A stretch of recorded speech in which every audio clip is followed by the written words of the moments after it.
Provavelmente vocês já se depararam por aí com um vídeo que viralizou, foi assunto das redes sociais e que tomou muita projeção e com razão do Felca, né, trabalhando no assunto de adultização. Se você ainda não sabe o que é, procura um vídeo do Felca sobre adultização e assista. Esse vídeo é extremamente relevante, urgente e proporcionalmente indigesto. É algo que é urgente, é algo que a gente, como sociedade, deveria estar, né, empolvoroso, chocado e principalmente chocado por ter permitido chegar nesse ponto. E nesse vídeo eu quero trabalhar um contexto aproveitando tudo aquilo que corajosamente o Felca trouxe. Aliás, eu deixo aqui já registrado nesse vídeo o quão corajoso foi o Felca por trabalhar, por trazer um assunto tão intenso, tão sensível e mais do que isso, mais do que ter trazido um vídeo denúncia, ele ter tomado atitudes fáticas que tenham, né, isso que ele denunciou em vídeo como objeto. Então, mais do que falar sobre, ele fez algo. E isso é interessante quando a gente observa no mundo que a gente vive, porque muitas pessoas gostam também de bradar aos quatro ventos sobre muitas coisas. Mas, na mesma medida, poucas delas têm atitudes efetivas para trazer melhoria para esse mundo. E mais, algumas delas têm atitudes no mundo real totalmente contrárias à exposição das ideias dela. Então, a título de exemplo, muitas pessoas bradam pela democracia, se trabalham e se vendem como democráticas. E aí, quando a gente vai analisando ali no contexto do dia a dia delas, a gente percebe que, em verdade, são pessoas extremamente autoritárias. São pessoas que têm atitudes que são grotescas para uma pessoa que fala alguma coisa. Então, sim, a gente vive num mundo onde se normalizou pessoas falarem sobre algo e mesmo que a vida real não coincida com aquilo dali, tá tudo bem. Eu não me assusto. Por quê? Porque as pessoas são demagogas. Eu me acostumo com demagogia. E aí, quando alguém evidencia, por exemplo, uma demagogia ou um absurdo, não raro, a pessoa que trouxe, que expôs, é a que acaba saindo como errada da situação, não quem praticou o ato em si. É como se um jornalista viesse a denunciar um crime e as pessoas, de repente, estarem falando sobre o jornalista e colocando como um absurdo a atitude do jornalista e esquecendo, colocando de lado, colocando para escanteio ou até justificando o ato do criminoso. É muito comum, infelizmente, esse tipo de situação. Então, portanto, isso faz com que o Felca, nesse ponto, seja extremamente corajoso, com esse plus ainda, né, de coragem, porque quando a gente está num ambiente digital e quando a gente também está lidando com uma sociedade como um todo adoecida, você às vezes acredita estar fazendo uma coisa interessante por todo mundo e, por vezes, você acaba sendo alvo por ter falado algo que está acontecendo, por ter evidenciado algo que precisa parar de acontecer. E não é porque a gente finge que não existe que deixa de trazer danos tanto pessoais quanto enquanto sociedade. Então, sim, é muito importante a gente falar sobre isso. No vídeo dele, ele falou muito sobre o contexto de adultização e trabalhou muito bem a questão da erotização. Nesse ponto, eu acredito que aqui eu não vá me estender sobre esse assunto. Eu quero trazer um pouco mais de sutilezas, mas que acabam sendo, de certa maneira, doídas. Mas eu acredito que necessárias, inclusive, para esse vídeo, para esse contexto que o Felca está trazendo. Sabe por quê? O Felca evidenciou algo que é extremo. E quando você trabalha com o extremo, é mais fácil que as pessoas parem para ouvir aquilo dali e falem: meu Deus, que absurdo isso que está acontecendo, isso aqui precisa parar. Só que a gente não chega nesse absurdo de um dia para o outro. Algo acontece nesse meio do caminho que viabiliza que isso se solidifique. E é nesse meio do caminho que eu quero trazer alguma ponderação para vocês, como já é praxe aqui no perfil.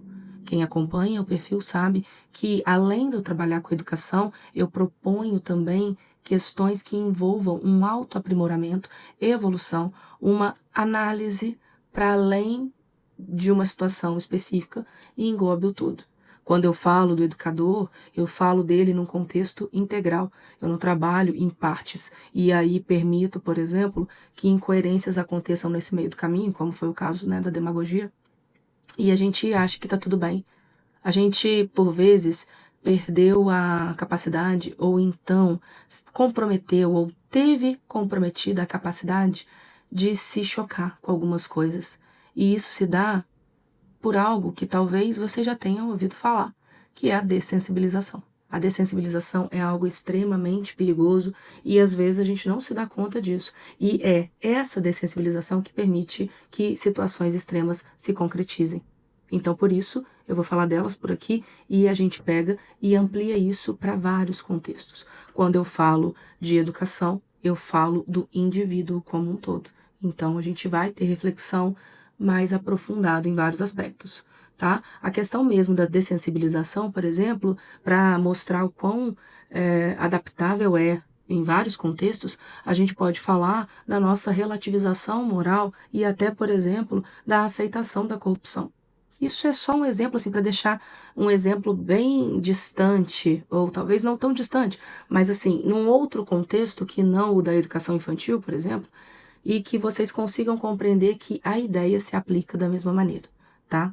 A gente sabe que corrupção é errado, que, enfim, isso tira dinheiro de várias situações ali, de vários contextos e gera um prejuízo muito grande. A gente também está falando ali de cometimentos, às vezes, de ilícitos, de, enfim, né, não concretizações de obras e superfaturamento de outras tantos e fraudes, etc. A gente tem um contexto bem amplo, bem extenso, né, de corrupção. E aí que entra a dessensibilização. Se num contexto de uma cidade que preza 100%, né, pela moralidade, quando uma pessoa tem um ato que gera um estranhamento ali no que tange à moral, ou até ao ilegal, a gente gera um estranhamento e uma oposição. Não, não, peraí, cara, isso é errado. Só que aos poucos, esse errado é feito com tanta frequência e por tantas pessoas que ele começa, ainda que em nível inconsciente, a ser aceito. Eu continuo sabendo que é errado, mas daqui a pouco, todo mundo faz. Bobo é quem não faz. Trouxa é quem não faz. Eu critico um governante que faz alguma coisa, mas eu vou lá, eu furo fila, se tem um troco errado, não devolvo, eu minto a idade do meu filho para pagar meia. Entende? Qualquer coisa aqui, a gente pode pegar coisinhas bem pequenas. Isso tudo é espaço para um comprometimento moral. E nesse mesmo sentido, a gente vai acostumando com um tipo, por exemplo, de corrupção. E aí, aos poucos, a gente vai aumentando essa corrupção, que viabiliza outro nível de corrupção, que vai viabilizando outro nível de corrupção, até a gente chegar num caso extremo. Então, o que acontece é disso, né? No caso do Felca, ele trouxe exemplos e fatos extremados de um contexto que a gente não pode mais fingir que não existe. Só que a gente não chegou daí de um dia para a noite. Da mesma maneira da corrupção. A gente não chegou onde chegou do nada. Existiu um caminho. Existiu uma permissão para que determinadas atitudes se desenvolvessem a ponto das vezes a gente nem se chocar mais. A gente normalizou e naturalizou tanto a corrupção que às vezes, uma frase de senso comum, quando a gente traz que alguém roubou, alguém não sei o quê, você fala, mas que governante que não rouba? Que representante, que político que não rouba? Político rouba. Eu normalizei tanto que, para mim, aquilo já nem mais faz sentido me chocar. Não me choca mais. Esse é o perigo da dessensibilização. Aqui a gente pode falar também da corrupção moral, que também permite. Tá vendo como é que a coisa parece não estar conectada, mas acaba estando? Né? Eu aqui não pensei sobre o que eu vou falar nesse vídeo. Esse vídeo vai sendo construído aqui conforme as ideias vão vindo. Mas percebem como a corrupção moral é raiz da gente permitir situações grotescas não só acontecendo, como sendo implementadas e naturalizadas e normalizadas? Então eu quero falar com vocês sobre esse meio do caminho. O Felca também falou sobre questão, por exemplo, as crianças, né, nos podcasts, falando sobre, né, a vida financeira e tudo mais, e ignorando todo um contexto fático e social que, assim, realmente é algo lamentável e grotesco e mostra o tão distante de uma realidade social que essas pessoas se encontram, né, e um nível, enfim, de dissociação com a realidade que realmente é algo que a gente precisa falar também sobre. E isso também foi algo bem interessante que ele falou, e trabalhando para complementar isso, eu senti vontade de falar com vocês a respeito desse meio do caminho. Pensando aqui em porcentagens, né? Ninguém chega do zero, imagina um mundo sem internet, sem contexto virtual. E aí, de repente, alguém chega e propõe você expor uma criança a um ridículo, a um absurdo, colocar até a saúde dela em risco em troca de like, engajamento e monetização. É claro que existem pessoas ali com a moralidade muito comprometida, pessoas de má fé, pessoas com más intenções e com más inclinações e que acabam achando tranquilo fazer. Mas a grande maioria das pessoas, na mesma medida, não acharia. Então, a gente teria um choque e algo que, assim, não daria para continuar. Só que as pessoas, ainda que tenham a intenção em chegar nesse 100%, elas não chegam de ontem para hoje. Elas vão construindo a ponto de acostumar você com atitudes que vão viabilizar que isso aconteça. Então, primeiro, ela te acostuma do zero, ela vai para os 5%, ela te propõe. Você também, naquele sentido, se choca, talvez, ou apresenta resistência, mas daqui a pouco você vê alguém fazendo, outra pessoa fazendo, e você vai. Aí você vê assim, não, num curto prazo aqui não causou mal nenhum, tá tudo certo. Às vezes você conseguiu até uma monetização em cima daquilo, uma retribuição financeira, algo assim, uma visibilidade. E aí você pega o que tem, entre aspas, né, de bom daquilo, e você fala, tá tudo bem esse 5%, nada a ver eu ter me preocupado tanto com esse zero, né, com essa situação que eu tava antes. E aí, chega uma hora que você ou alguém te fala, e o 10%? E você fala, bom, não sei, eu já cheguei em 5, eu achava que era absurdo, talvez seja coisa minha, né, talvez eu seja extrema aqui, acho que 10% aqui é algo até ok, né. E aí eu vou e acostumo com 15, acostumo com 20, acostumo com 30, de repente eu tô no 50. Esse mesmo 50 que se eu tivesse no zero me estranharia, que se eu tivesse nos 10 me estranharia e eu não daria um passo tão longo. Mas eu já tô agora no 50, porque eu tive esse caminho até chegar ali. E de repente o 100 não fica tão distante. Não significa que todas as pessoas vão chegar nesse 100, mas percebem como a gente vai acostumando com esse caminho a ponto de não se chocar tanto. Ou mesmo que se choque, já tem às vezes uma ideia até de que, cara, isso daí é muito comum de acontecer e eu nem me frustro ou nem fico tão irritado ou tão aflito a respeito. É difícil a gente trabalhar para algumas coisas, mas acontece que a gente vai sendo acostumado. E aqui, para dar um exemplo pequeno, né, de início, obviamente esse assunto vai ficar mais profundo e mais incomodante, digamos assim, apesar de não ser a intenção. Eu tenho a melhor das intenções aqui no sentido de trazer a minha visão, que vocês são livres para discordar, mas a minha visão sobre algo que eu percebo enquanto mãe e enquanto educadora que trabalha com famílias e que trabalha com outros educadores também de educação infantil e ali também que trabalham com o fundamental, né, em especial. Antigamente, você falar, por exemplo, de uma criança com celular na mão era algo que era inadmissível. Primeiro que a gente mesmo demorou a ter celular, o celular não fazia parte do contexto. Até que ele fez parte do contexto a ponto de ser quase uma extensão do corpo. Né? Você sai sem o celular, parece que você está sem roupa. E aí começa-se a flexibilizar de uma criança tá ali pequenininha com o celular na mão. Primeiro, as pessoas apresentam resistência, trazem que o celular não é coisa de criança. Daqui a pouco, quando você vê, e o que a gente vê hoje, na verdade, é uma também naturalização desse contexto das crianças estarem expostas desde muito pequenas às telas, ao celular, etc., a redes sociais, assim, isso tudo vai escalonando.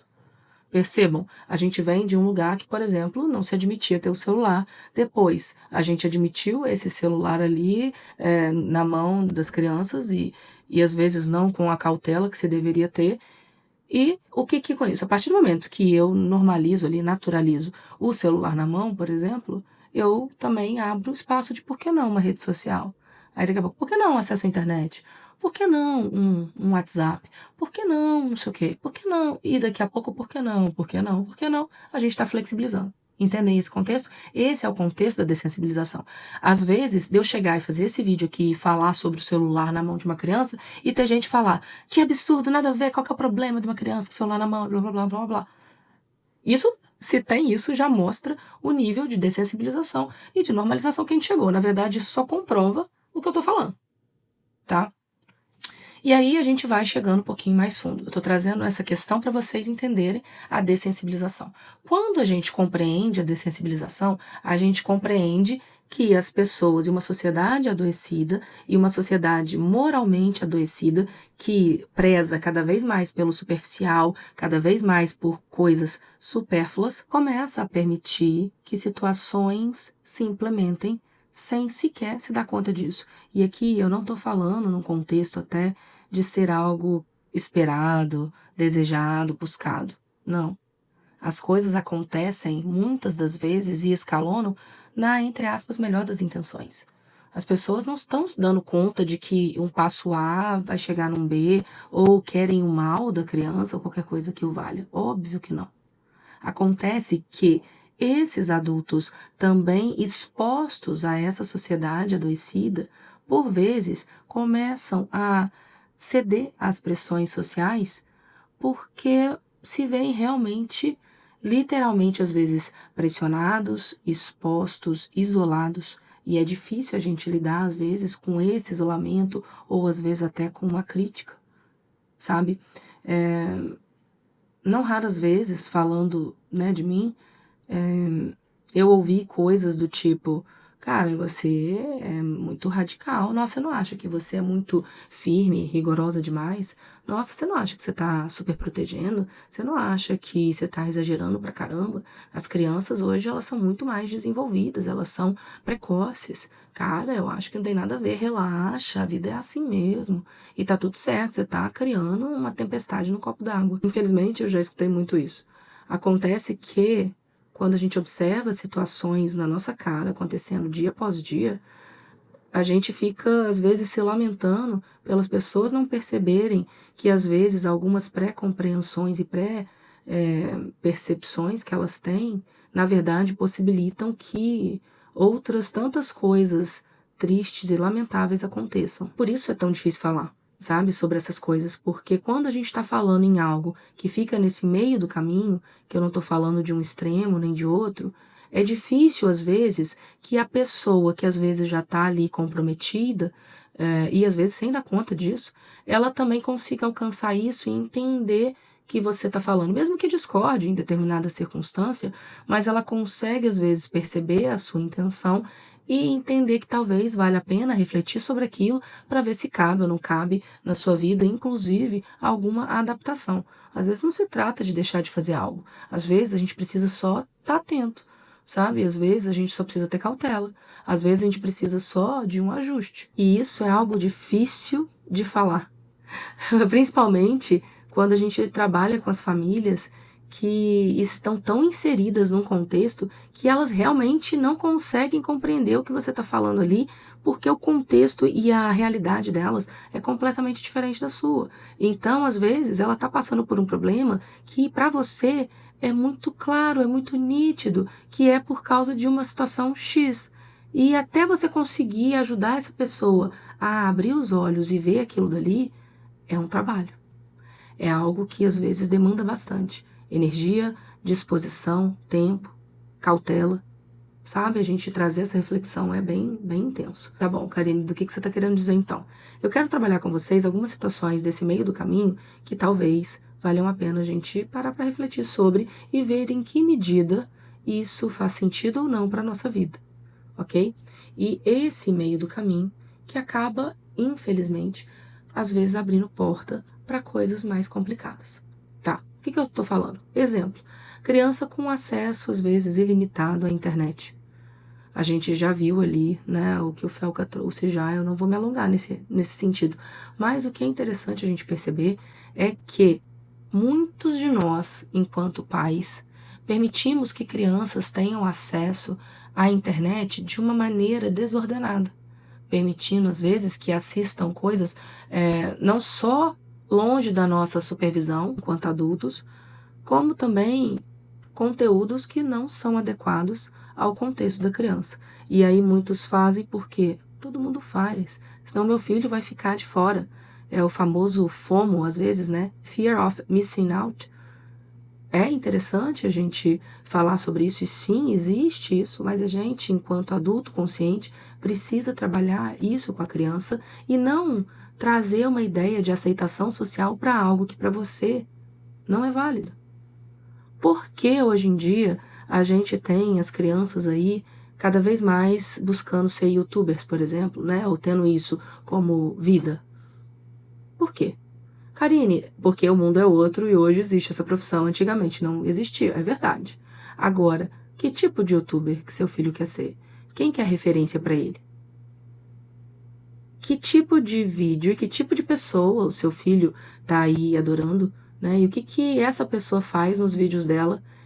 Se você observar, muitos trazem um comportamento que a gente deveria achar um desserviço para a sociedade.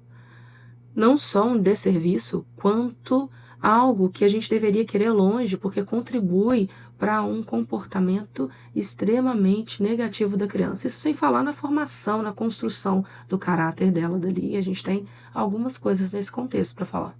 Aqui a gente pode falar também dos meninos e das meninas, o que elas costumam mais assistir, mas às vezes a gente precisa ter cuidado, porque muitas crianças, por exemplo, assistem vídeos de youtubers adultos ou às vezes adolescentes que estão com contexto e que estão com assuntos que não são aqueles apropriados para uma criança. E a gente vai permitindo isso. Aí daqui a pouco a criança está agindo como youtuber. E a gente traz, é que as crianças hoje são precoces. Será mesmo que as crianças também são tão precoces hoje? Sim, eu sei que elas são mais desenvolvidas, tá? Por favor, respira fundo aí antes de falar qualquer coisa. Eu sei que as crianças hoje não são as mesmas, o mundo hoje não é o mesmo mais como era antigamente. A questão é, será que o seu filho mesmo, ou a criança em questão, estaria tão assim precoce se ela não fosse exposta a determinados conteúdos? Você pode me garantir isso que seria, que não teria nenhum tipo de interferência, nenhum tipo de modificação? Eu gostaria que você pensasse a respeito disso, sinceramente, porque eu vejo muitos contextos que eu fico realmente chocada e entristecida pelos pais não perceberem, às vezes, o quão danoso é. E vou falar uma coisa para vocês.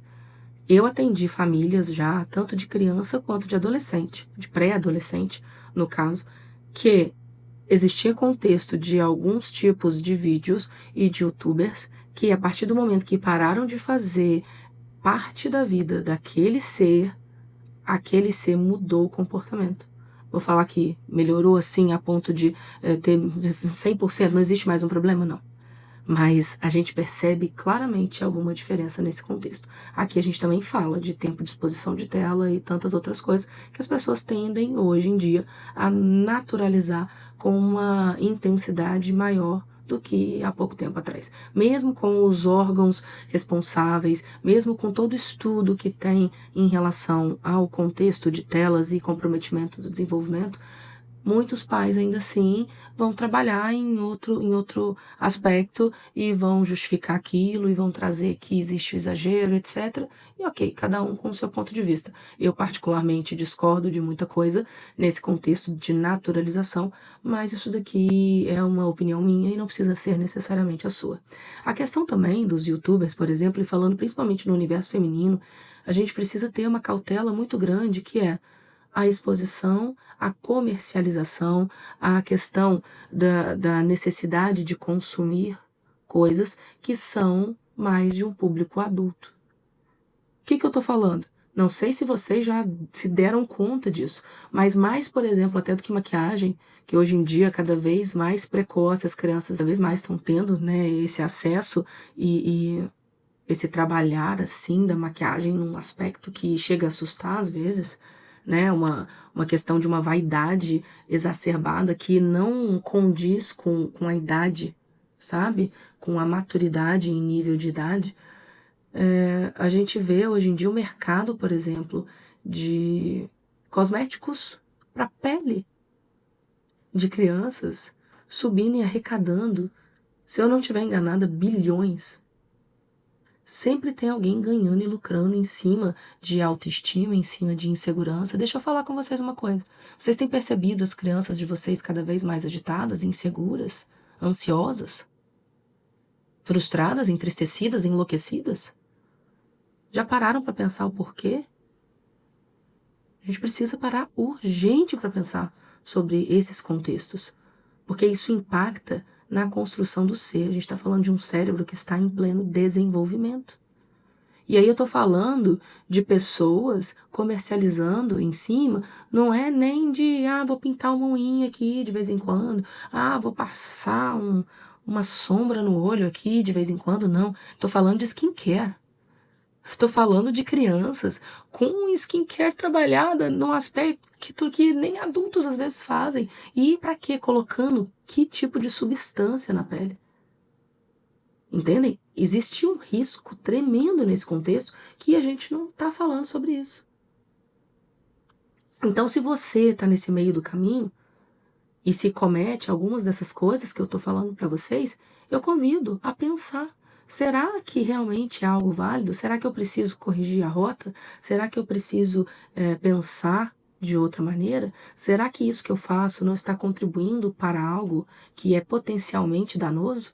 Eu tô falando, às vezes, de pais que naturalizam contexto de namoro com criança.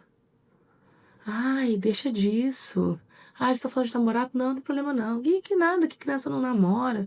Ixi, deixa isso pra lá, você é muito atrasada. Nossa, você é muito qualquer coisa que o valha. E naturalizando e normalizando que crianças falem de namoro. Aí daqui a pouco eu apresento coisas para elas que também não são adequadas à idade e naturalmente elas começam a desenvolver interesses e curiosidades que não foram por elas. E aí eu falo também que elas são precoces.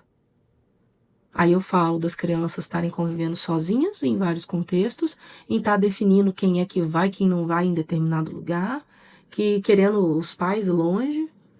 Eu já cheguei a ouvir, às vezes, até, e isso é uma coisa, no caso, a nível pessoal, no sentido de eu estar numa reunião e ouvir, inclusive, isso de uma educadora, tá? Quando eu tava falando sobre ir em determinado lugar que o Gustavo tivesse também, né? E aí essa pessoa trouxe pra mim assim, você acha também outra coisa? Eles nem querem que a gente esteja lá. Ixi, sabe? Eles gostam de estar sem a gente. Você acha mesmo que o seu filho ia querer que você estivesse ali com ele? E cara, sim, ele ia querer que eu estivesse ali com ele e ele não ia ver problema algum. Sabe por quê? Porque não existe problema. A criança tá com 7 anos. Aí eu trato essa criança que não tem uma maturidade desenvolvida dos seus 12, que está indo para um plano agora de desenvolvimento que vai buscar cada vez mais por abstração e tudo mais. Eu estou trazendo para essa criança já um contexto de adolescente, de adulto. Não, que eles já são precoces, já estão ali, pré-adolescentes já nessa idade, e depois eu não entendo por que as crianças estão, às vezes, com uma sexualidade aflorada, porque estão fazendo determinadas coisas que não condizem com a idade.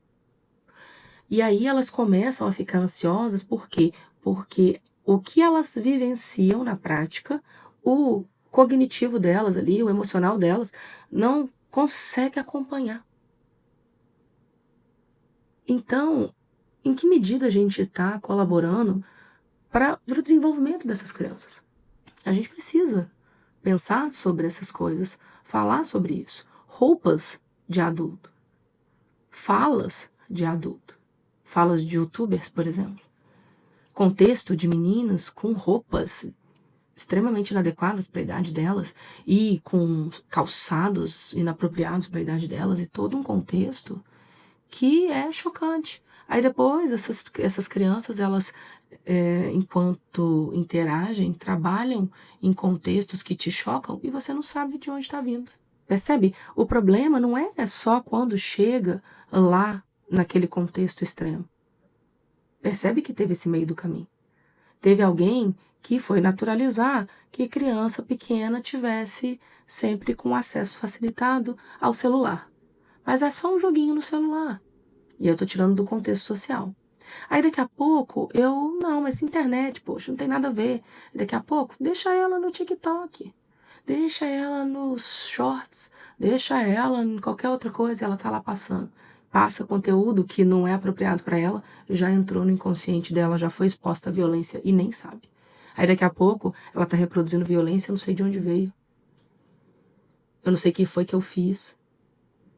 Aí daqui a pouco tem falas, tem atitudes que vão se intensificando numa medida que eu não dou conta. Aí sabe o que às vezes acontece? Essa criança também começa a desenvolver traços de uma coisa, de outra. Eu começo a achar que essa criança tem algum transtorno, tem alguma coisa. Eu vou para medicalização. Porque essa criança com certeza tem alguma coisa. Eu preciso dar um jeito de lidar com a situação e, obviamente, é remédio. Não, não necessariamente, obviamente, é remédio. É possível que também possa ser. Possível que possa, sim, para ser bem redundante, para falar assim, não estou excluindo essa possibilidade. Mas eu também posso afirmar para vocês que tem muitas crianças hoje sendo diagnosticadas aí com TOD, TDAH, TEA, que são diagnósticos equivocados. Só que a gente às vezes não quer olhar para isso, a gente só quer um laudo. Sabe por quê? Porque às vezes o laudo para determinadas pessoas trabalha num sentido de trazer para a criança, para a pessoa, né, para o adulto. Ai, então tinha alguma coisa mesmo. Não era eu que às vezes tinha que ajustar alguma coisa. Não, realmente estava além da minha alçada alguma coisa. E aí eu trago aquilo dali e pronto. Não estou falando que é o contexto de todo mundo, não estou generalizando, pelo amor de Deus. Estou falando que existem pessoas, sim, que fazem isso.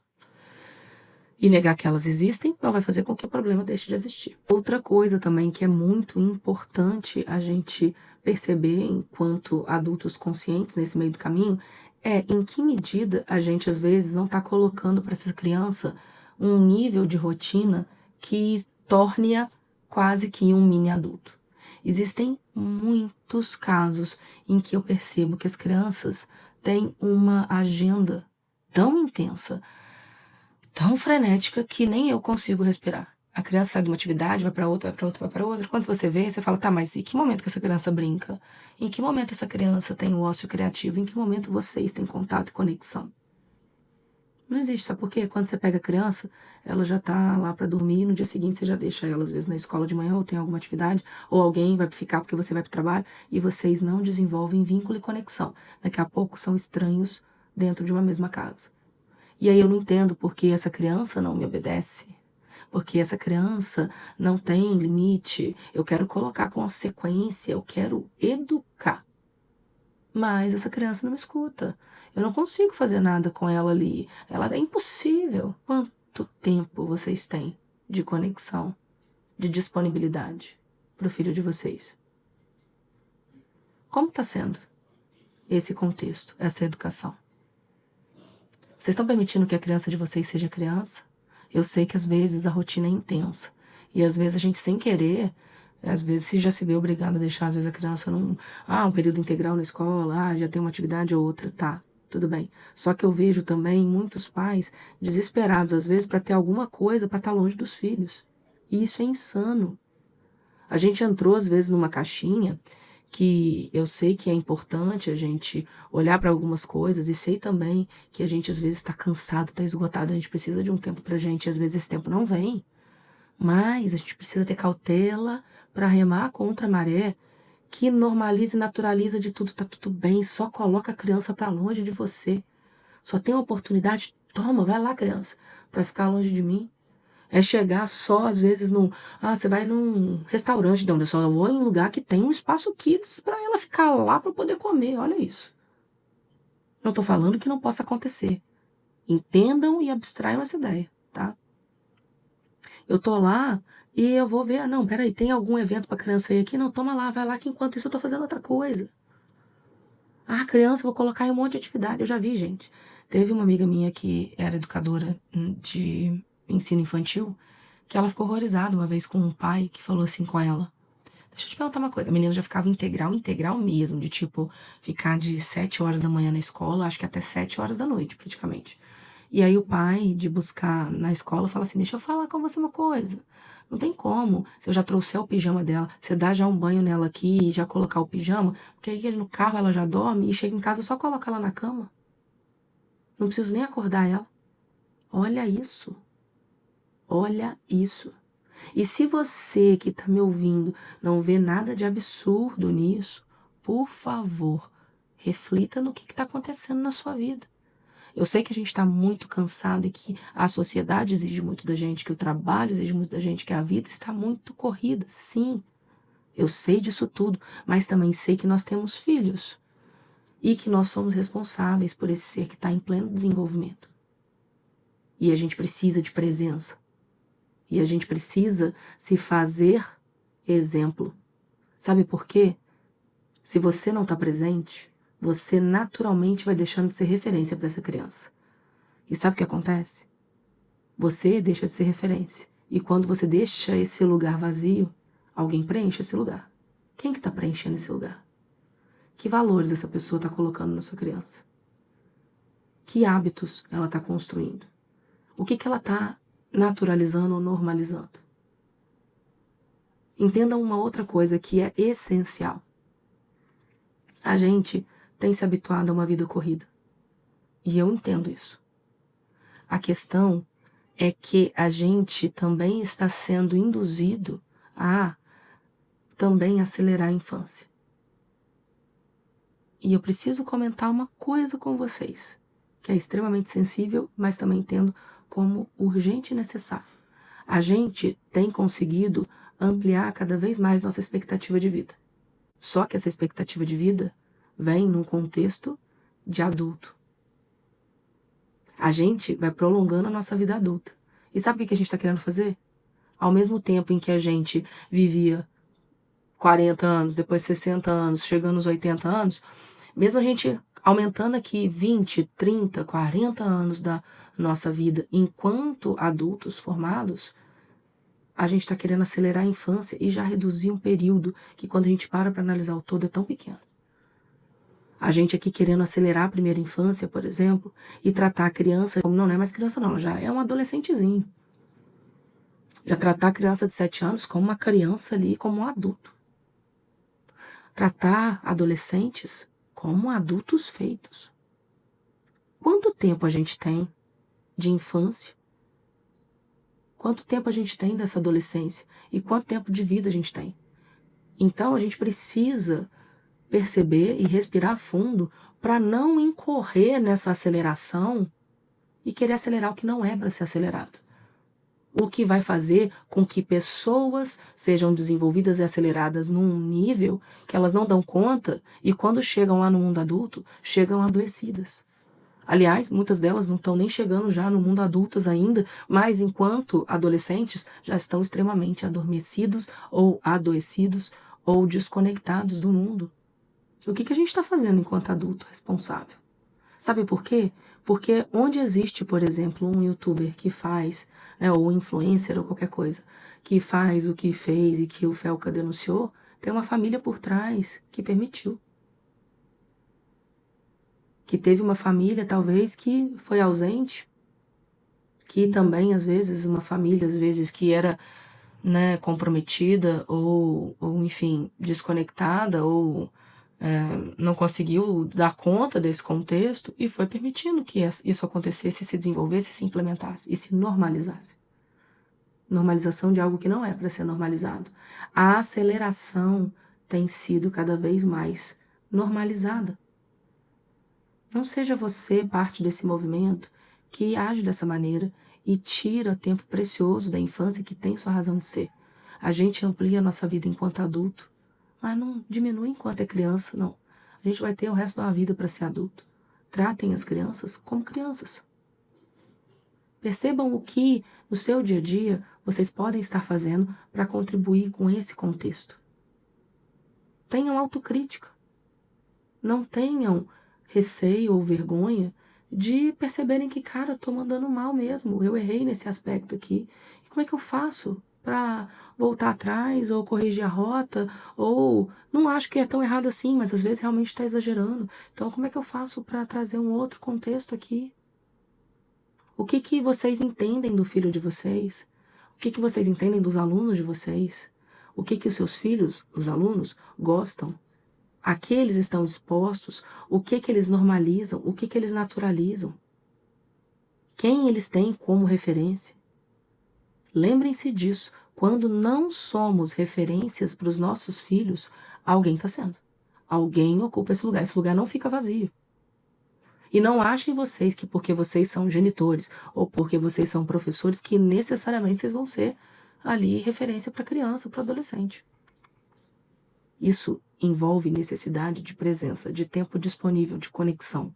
Então, se vocês não estão proporcionando isso, por favor, deem um jeito de proporcionar.